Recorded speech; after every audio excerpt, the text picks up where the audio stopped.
বন্ধুসকল মই আছোঁ বৰ্তমান ডিব্ৰুগড় সঞ্জীৱনী মেডিকেলত আৰু এই মেডিকেলত আমি খবৰ পোৱাত আমাৰ বৰডুমচা ঋতু কোঠালগুৰি গাঁৱৰ এজন দদাইদেউ বৰ্তমান চিকিৎসাধীন হৈ আছেহি সঞ্জীৱনী মেডিকেলত আৰু এই দদাইক আমি আচলতে লগ কৰিব আহিছিলোঁ আজি। এই দদাইজন ঋতু কোঠালগুৰি বহুতে চিনি পাব, সেই অঞ্চলৰ মানুহে বিশেষকৈ ঋতু কোঠালগুৰি যিখন নাৰ্চাৰী আছে সেই নাৰ্চাৰীখনৰ দদাইজন। এই দদাইজনৰ নাম হৈছে ইন্দ্ৰকুমাৰ ফুকন। বৰ্তমান দদাই এনেদৰে চিকিৎসাধীন হৈ আছে, চেলাইন দি থ'ব লগা হৈছে, এনেদৰে বিচনাত পৰি আছে। আৰু আচলতে এই ইন্দ্ৰকুমাৰ ফুকন দদাইদেউ এনেকুৱা এজন সমাজৰ ব্যক্তি আছিলে, সৰু মৰাণ চেতনা একালৰ কৰ্মী আছিলে, লগতে মৰাণ হোৱাৰ লগত জড়িত বিভিন্ন গীত মাত ৰচনা, ভাওনা, কবিতা, গান, মৰাণৰ কথিত ভাষা সকলোবিলাক এই দদাই আৰু বিভিন্ন ধৰণৰ আচলতে সমাজখনক ধৰি ৰখাৰ যি প্ৰয়াস কৰিছিলে, আজি দদাইজন এনেদৰে বিচনাত পৰি আছেহি। গতিকে মই আহিছোঁ, এই পৰিয়ালটোৱে অকণমান ৰাইজৰ পৰা মৰম বিচাৰিছে, অকণমান সহযোগিতা বিচাৰিছে যাতে এই দদাইজন সুস্থ কৰি আনিব পাৰে। মই আপোনালোকলৈ আশা কৰিম আপোনালোকে অকণমান এই পৰিয়ালটোক যাতে মৰম দিয়ে, সহায় কৰে, তাকে আশা কৰিম। আৰু এইফালে পৰিয়ালৰ সৈতে মই অকণমান কথা পাতিবৰ কাৰণে চেষ্টা কৰিছোঁ। এই বেমাৰকেইটা হৈ আছে, গতিকে এনেকুৱা হৈছে দদাইজন কেইবাদিনো হ'ল এই মেডিকেললৈ অহা আৰু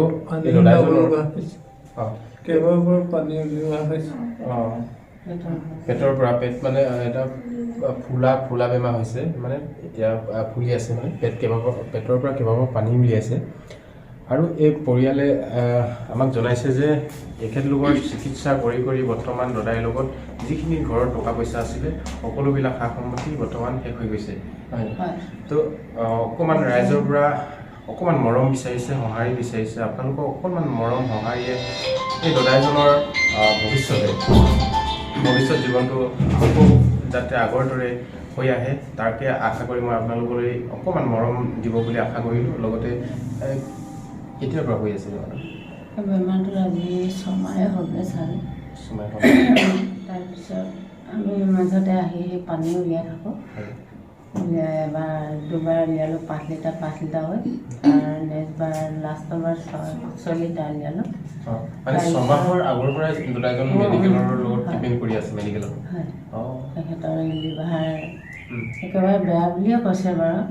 এতিয়া আমাৰ যিখিনি পইচা আছিলে সেইখিনি ইয়াতে শেষ হ'ল। এতিয়া বহুতে কৈছে বাহিৰলৈ নিব লাগে, বাহিৰত নিলেতো এতিয়া 30 লাখ কমত নহ'ব বুলি কৈছে ডাক্তৰে। এতিয়া আমিনো উপায় নোহোৱা হয় আৰু কৰিবলৈনো কি উপায় আছে। তাকে অকণমান হেৰি হওক বুলি আমি ৰাইজে অকণমান যদি মৰম দিয়ে, সহায় কৰে তেখেতক যেন আকৌ ঘূৰাই আনে, সকলোৰে আশীৰ্বাদ দিয়ক, সকলোৰে মৰম দিয়ক, আশীৰ্বাদ দিয়ক যাতে এই দদাইজন পুনৰ সুস্থ হৈ আহে। এইফালে ভণ্টিজনী আছে, দেউতা আজি 21 বছৰ স্কিনৰ প্ৰব্লেমত ভুগি আছে। তাৰপিছত সেইটো মানে মেডিচিন খাই এতিয়া মানে শেষত লিভাৰ চিৰচিছ হৈ গৈছে। তো মানে পেটটো ফুলি গৈছে, পেটত পানী জমা হৈ গৈছে। এতিয়া পানী 3 বাৰ উলিওৱা হ'ল বৰ্তমান। তাৰপিছত সপ্তাহে আগত উলিয়াইছিলোঁ, কিন্তু এতিয়া এমাহৰ পিছত আকৌ অনা হ'ল। এতিয়া আপোনালোকে মানে যিমান পাৰে আমাক সহায় কৰক যাতে আগৰ দৰে আকৌ সুস্থ হৈ উঠে। মই মোবাইলত পৰিয়ালৰ একাউণ্ট নম্বৰটো দি দিছোঁ, লগতে কোডটো দি দিছোঁ। আপোনালোকে যি পাৰে পইচা যি পাৰে আপোনালোকে অকণমান মৰম দিয়ক যাতে পৰিয়ালটোৱে পুনৰ এই দদাইজনক আগৰ দৰে সুস্থ কৰি আনিব পাৰে। আৰু এতিয়া কেনেকুৱা পাইছে? এতিয়া মই অৱস্থাটো বৰ ভাল নহয়। মোৰ এতিয়া ব্লাড কিবা তেনেকুৱা ধৰণৰ বমি হৈছে, একদম হলক। এতিয়া সঞ্জীৱনীত মৃণাল গগৈ ছাৰে চাই মেলি মোক যথেষ্ট ট্ৰিটমেণ্টত সহায় কৰিছে তেখেতে। আপুনি এতিয়া মটক জনগোষ্ঠীৰ কি আছিলে? তিনিচুকীয়া জিলাৰ মই মটক সন্মিলনৰ সভাপতি হৈ আছোঁ বৰ্তমান। আচ্ছা, আৰু আপোনাৰ কিবা চিনেমাখন ওলাইছিলে যে কিমান চনত ওলাইছিলে?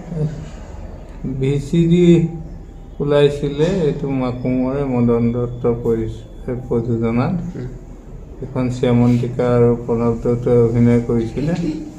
সেইখন পেৰডি গীতখিনি মোৰ আছিলে, তেওঁলোকে গোটেইখনে হেৰি কৰিছিলে, কিন্তু মই সময় হেৰিয়ত দিব নোৱাৰিলোঁ, গতিকে স্ক্ৰিপ্টখন অকল মই গীতখিনি দিলোঁ।